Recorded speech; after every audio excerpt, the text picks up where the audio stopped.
If anyone deserved this, it was Dr. Fauci, who's celebrating his 80th birthday. This comes after the better part of a year of being attacked for the cardinal sin of doing his job. And yet still, despite the attacks by the person with the biggest bully pulpit in the world, despite the vitriol being spewed by right-wing media, despite the avalanche of personal threats coming his way from supporters of the president, Dr. Fauci remained committed to doing his job properly and didn't capitulate to a president who was only looking out for himself and his own re-election. And that was the worst part. The only reason that Trump and Republicans attacked Dr. Fauci was because his accurate warnings ran counter to the narrative that the right was trying to sell in order to downplay the virus.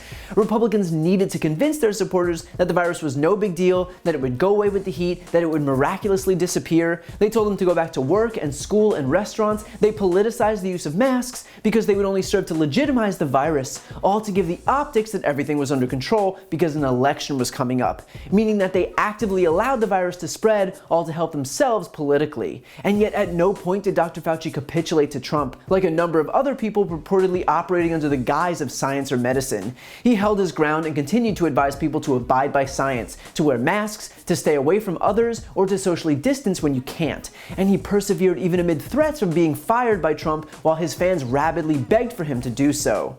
Would like to talk about COVID, and then next year, here's what happens November 4th. You won't hear too much about it.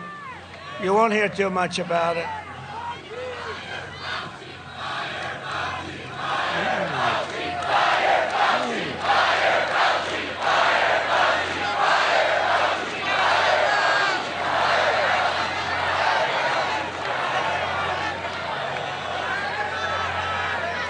Don't tell anybody, but let me wait till a little bit after the election, please.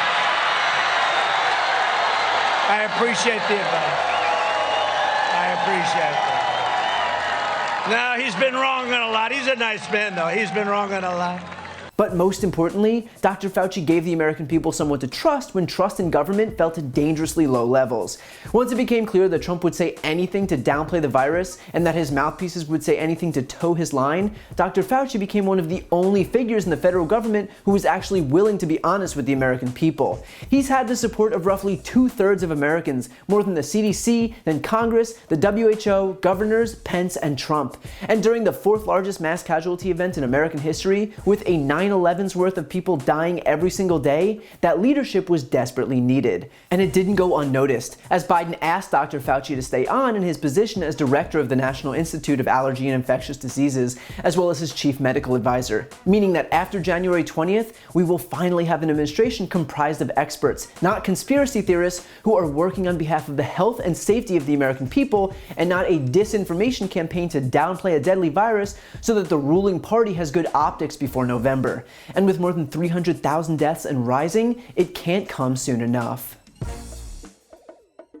If you like this video, please check out my podcast, No Lie with Brian Tyler Cohen, where I take a deep dive into the week's most important stories and interview major players in politics, including Kamala Harris, Katie Porter, Adam Schiff, Nancy Pelosi, Eric Swalwell, Mary Trump, Al Franken, Cory Booker, and many, many more. Again, that's No Lie with Brian Tyler Cohen, available anywhere you listen to podcasts.